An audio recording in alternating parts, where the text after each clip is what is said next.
I'm Zach. I live in Portland, Oregon, and I have myasthenia gravis.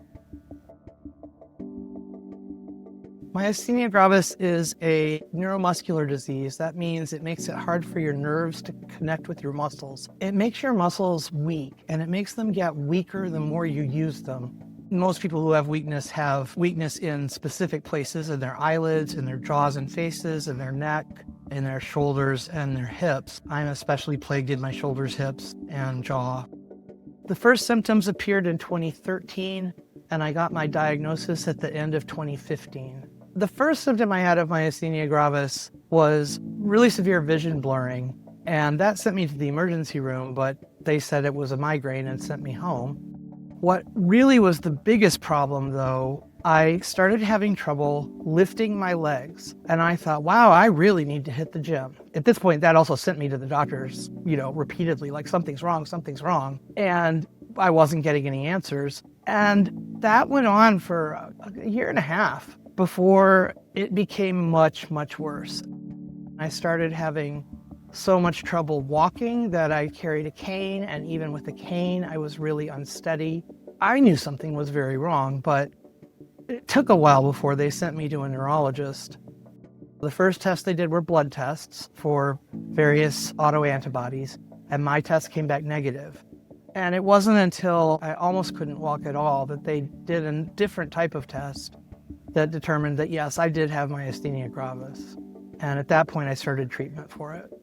They give you an IV of a very short-acting medication, and almost instantly, I felt like my muscles came back alive. I felt like I could hold my head up. I felt like I had strength in my face to make facial expressions. And then it lasts about 5 minutes, and then the drug wears off. The good news is that there is a longer-acting form of it that you can take as a pill. And so they started me on that, but it metabolizes fast, and then the symptoms come back. I also have a primary immune deficiency, and one of the primary treatments is IVIG, but it's at a dose of 0.5 milligram to kilogram. It doesn't immune modulate, it just replaces what's missing. However, using IVIG to treat autoimmune diseases like MG, you need a dose of 1 milligram per kilogram or 2 milligrams per kilogram. And so they doubled my dose. What I would say to the managed care community is living with MG is extremely expensive. It costs money for the co-pays for drugs. It costs money to have the insurance level that you need to be able to even get treatment. It costs sometimes an insane amount of money to get equipment. The best course would be, this patient has been diagnosed with myasthenia gravis. We are immediately going to put them on one of these newer drugs.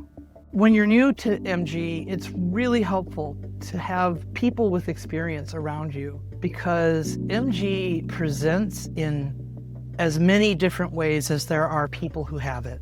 I would strongly recommend to at least contact one of the support organizations, and ideally go to a group meeting. The thing that I feel like people who are new to the disease need to know, and the thing that I needed to know, and I did eventually figure out, is that your new normal can still be a good normal. You can be happy. It doesn't have to change who you are fundamentally as a person.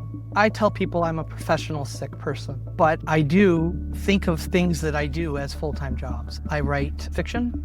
I write nonfiction about myasthenia gravis, actually, and disability, and that gives me purpose, and I can continue to be functional. I'm Zach, and I'm living with myasthenia gravis.